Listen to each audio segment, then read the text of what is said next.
Shalom teman-teman. Loh, kok pada lemes gitu? Pada belum makan ya? Pada baru bangun tidur ya? Makanya kalian lemes. Oke, nggak apa-apa. Kita ulang sekali lagi ya. Kakak ngomong shalom, kalian juga balas dengan shalom. Oke? Bisa? Oke. 1, 2, 3. Shalom teman-teman. Iya, kalian keren banget. Halo teman-teman, aku Kak Tasya. Kita kembali lagi ibadah online hari ini. Wih, teman-teman tahu nggak? Ibadah hari ini udah masuk Minggu Prapaskah yang kelima. Yang kelima berarti 1, 2, 3, 4, 5. Yeay. Yang artinya sebentar lagi kita mau masuk ke hari Paskah. Tapi sebelum itu kita mau bersorak-sorai untuk Tuhan Yesus. Kita mau bersuka cita karena Tuhan Yesus itu Allah yang baik. Tapi sebelum itu kita berdoa dulu ya.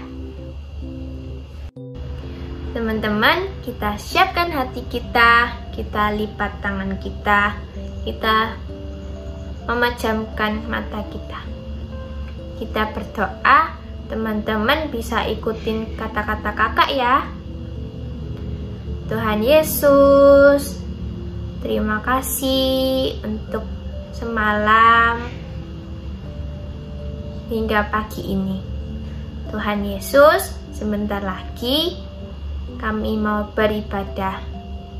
Tuhan Yesus yang boleh tolong kami supaya kami mau mendengarkan firman Tuhan dan bersuka cita untuk Tuhan. Terima kasih Tuhan Yesus, hanya di dalam nama-Mu kami sudah berdoa dan mengucap syukur. Haleluya. Amin. Teman-teman, sebelum mendengarkan firman Tuhan, kita mau bersorak-sorai untuk Tuhan. Kita mau menyanyikan lagu untuk Tuhan. Teman-teman boleh sambil berdiri ya. Kita bernyanyi dengan sukacita.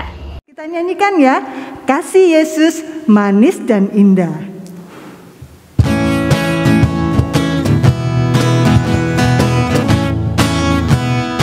Kasih Yesus manis dan indah, kasih Yesus manis dan indah, kasih Yesus manis dan indah. Oh, oh, kasih Yesus Lebih tinggi, lebih tinggi dari langit, lebih dalam dari lautan, lebih luas, lebih luas dari samudra. Oh, oh, kasih Yesus, kasih Yesus manis dan indah, kasih Yesus manis dan indah, kasih Yesus manis dan indah. Oh, oh, kasih Yesus lebih tinggi, lebih tinggi dari langit, lebih dalam dari lautan, lebih luas dari samudra.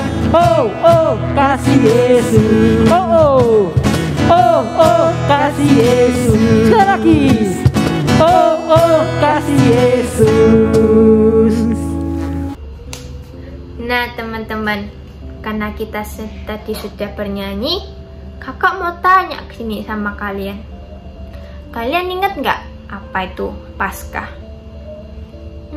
Paskah apa ya kak? Aku lupa. Waduh, ini nih, kalian lupa ya sama pelajaran minggu lalu.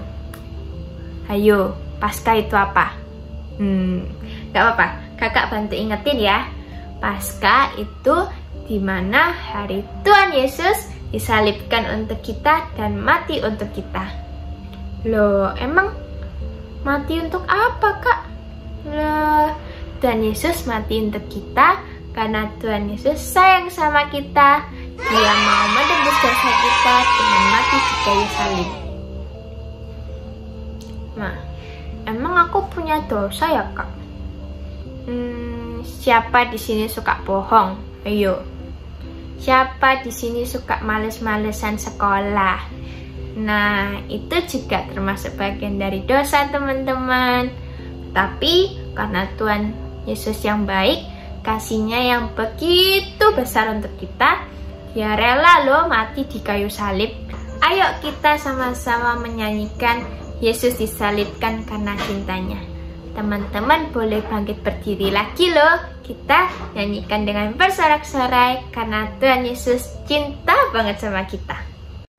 yuk mari kita nyanyikan lagu Yesus disalibkan karena cintanya.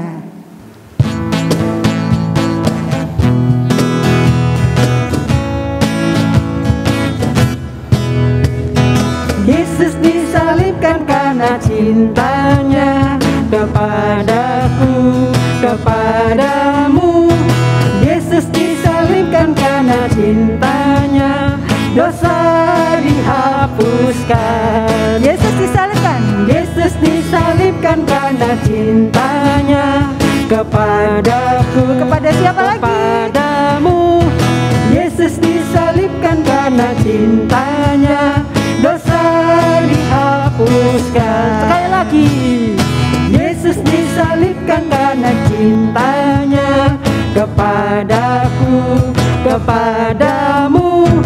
Yesus disalibkan karena cintanya, dosa dihapuskan, dosa dihapuskan, dosa dihapuskan. Nah teman-teman pasti sudah capek ya karena kita bernyanyi terus.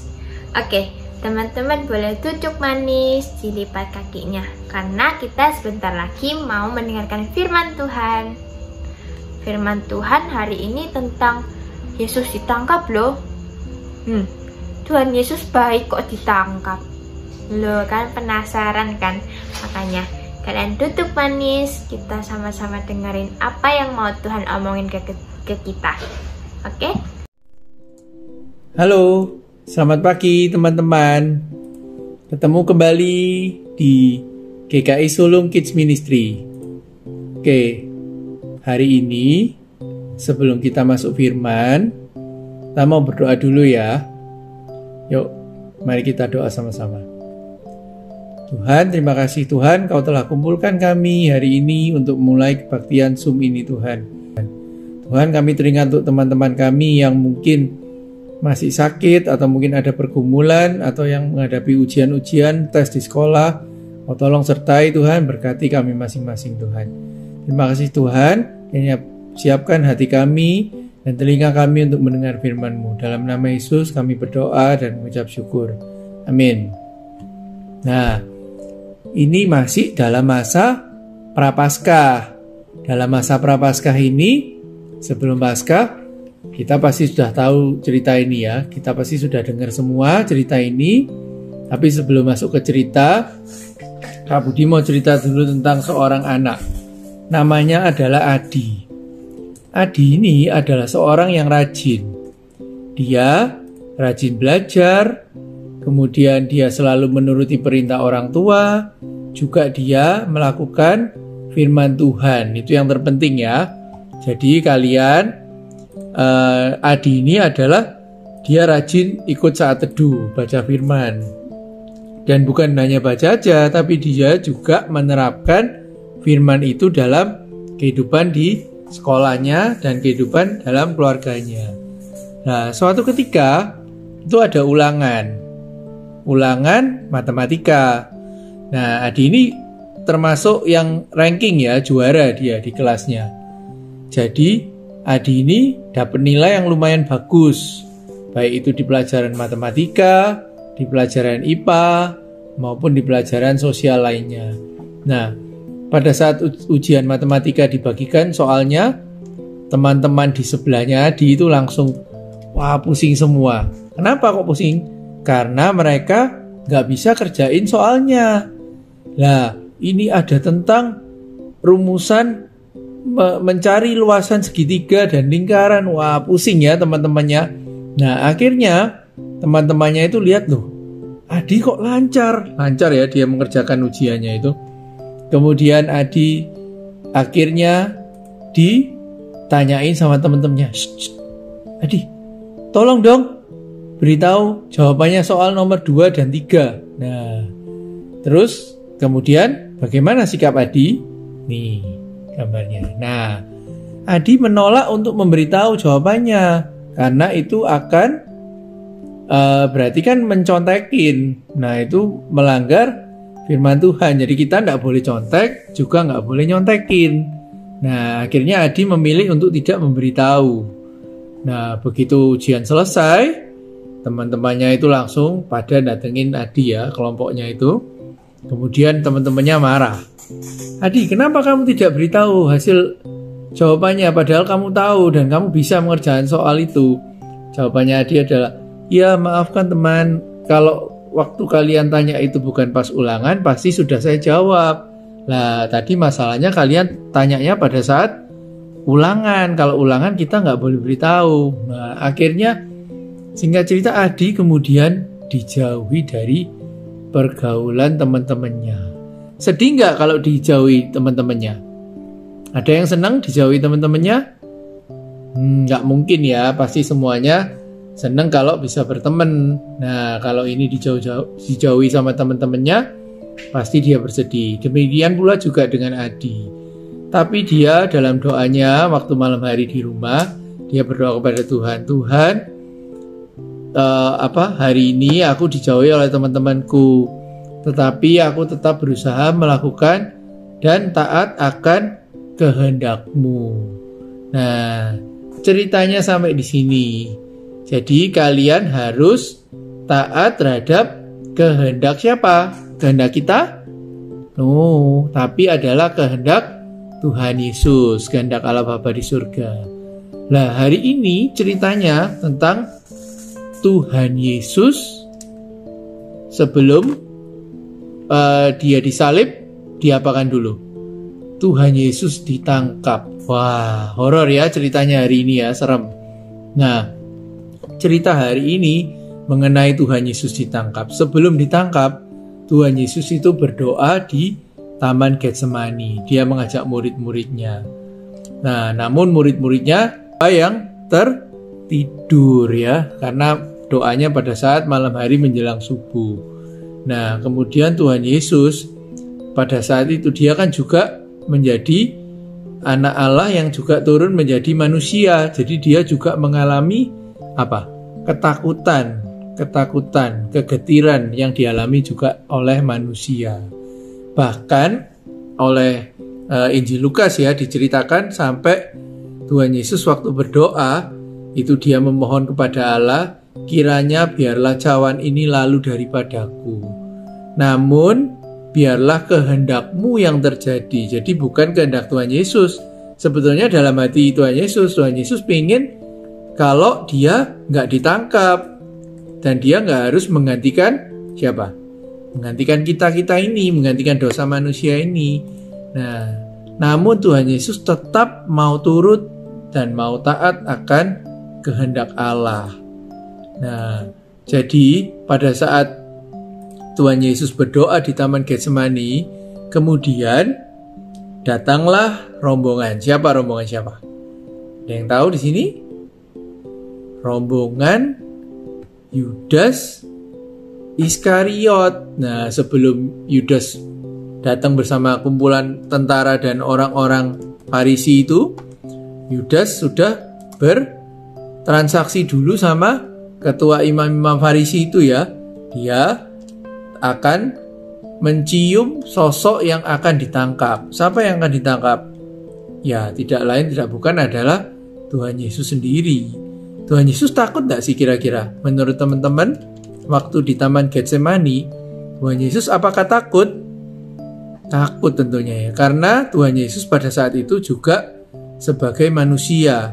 Bahkan diceritakan oleh Injil Lukas, keringatnya itu keluar menjadi darah. Lah, ini gambarnya. Kalian lihat.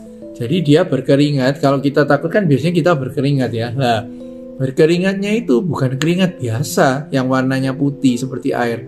Tapi keringatnya itu warnanya merah, persis seperti darah. Nah, adik-adik bayangkan, teman-teman bayangkan, kalau kita takut sampai keringat kita keluar menjadi seperti darah, bayangkan ketakutan apa yang kita alami pada saat itu.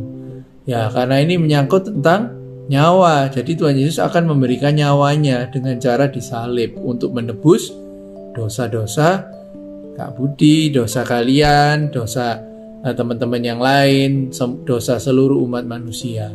Bayangkan itu ya. Pasti kita takut ya, karena kita tahu bahwa mungkin entah esok atau lusa kita akan disalib. Tuhan Yesus maksudnya, Tuhan Yesus akan disalib dan akan disiksa lah. Oleh itu Tuhan itu sangat takut. Tapi di balik ketakutannya itu, Tuhan Yesus tetap setia, tetap taat dan mau menuruti kehendak Allah Bapa di surga. Nah, kita baca di Matius 26 ya. Nah, jadi di Matius 26 mungkin kita tidak perlu baca, Kak Budi ceritakan aja. Biarlah dia bicara pada Tuhan di doanya di Taman Getsemani ya. Biarlah cawan ini lalu daripadaku. Nah, jadi Tuhan Yesus berharap, Tuhan, kalau Kau berkehendak, biarlah cawan ini lalu daripadaku. Cawan itu maksudnya kematian ya. Tetapi kalau memang kehendak-Mu adalah nyawanya Tuhan Yesus untuk menebus dosa manusia, Tuhan siap dan taat. Jadi dia mau turut kehendak Tuhan.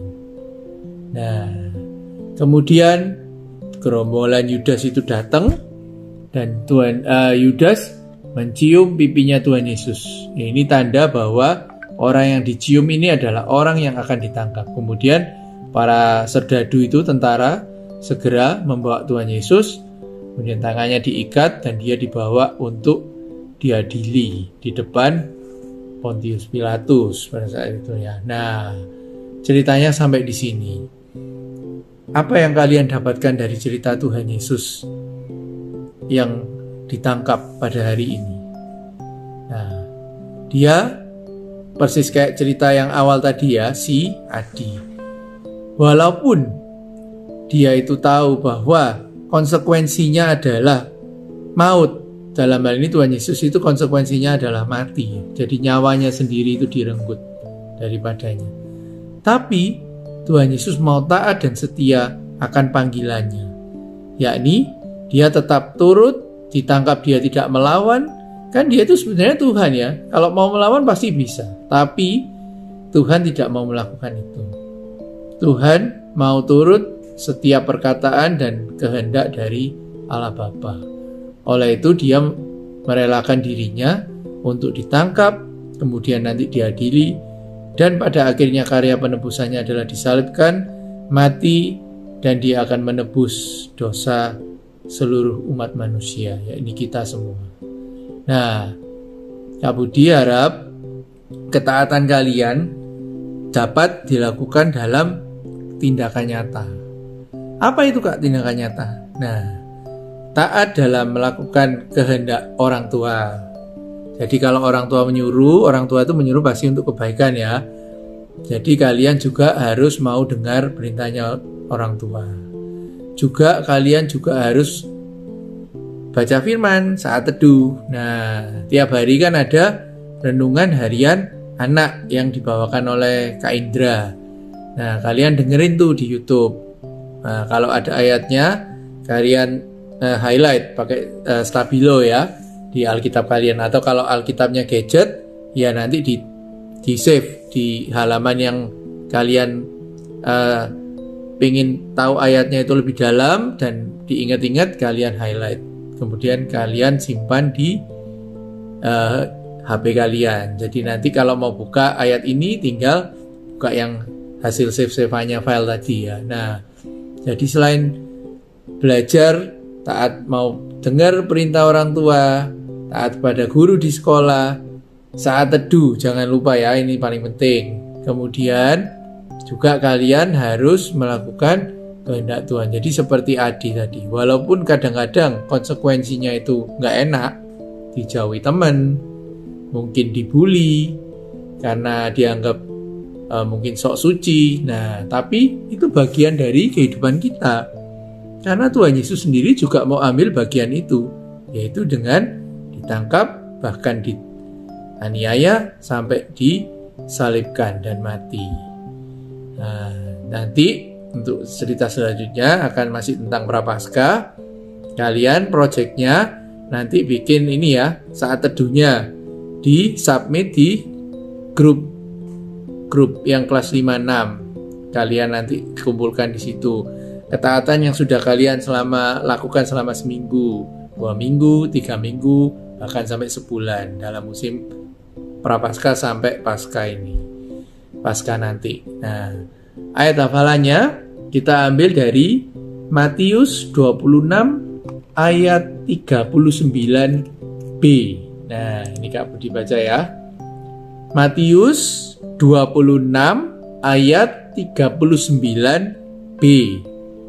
Ya Bapakku, jikalau sekiranya mungkin, biarlah cawan ini lalu daripadaku. Tetapi janganlah seperti yang ku kehendaki, melainkan seperti yang engkau kehendaki. Kita ulang ya, agak panjang nih. Matius 26 ayat 39b. Ya Bapakku, jikalau sekiranya mungkin, biarlah cawan ini lalu daripadaku. Yaitu keinginan Tuhan Yesus ya. Namun, kata-kata ini perhatikan. Tetapi janganlah seperti yang ku kehendaki, melainkan seperti yang engkau kehendaki. Nah, ceritanya hari ini sampai di situ ya.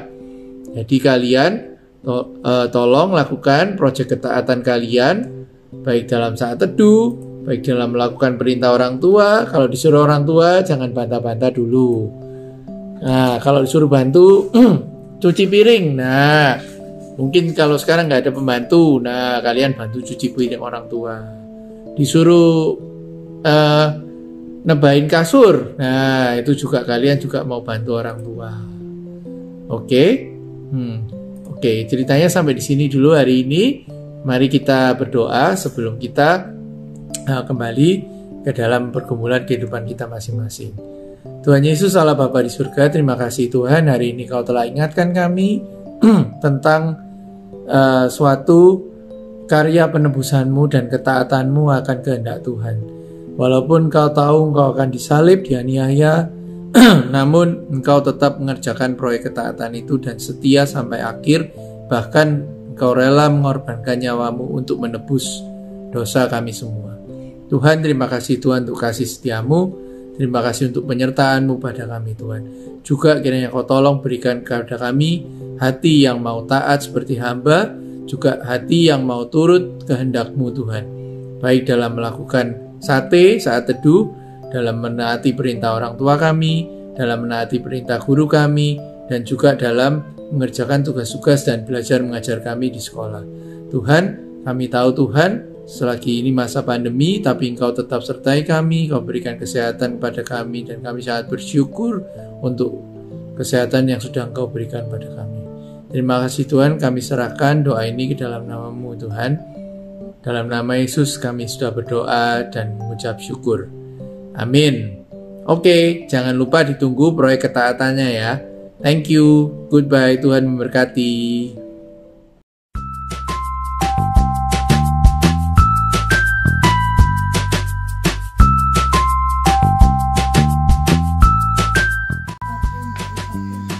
1 Yohanes 4 ayat 19. Kita mengasihi karena Allah lebih dahulu mengasihi kita.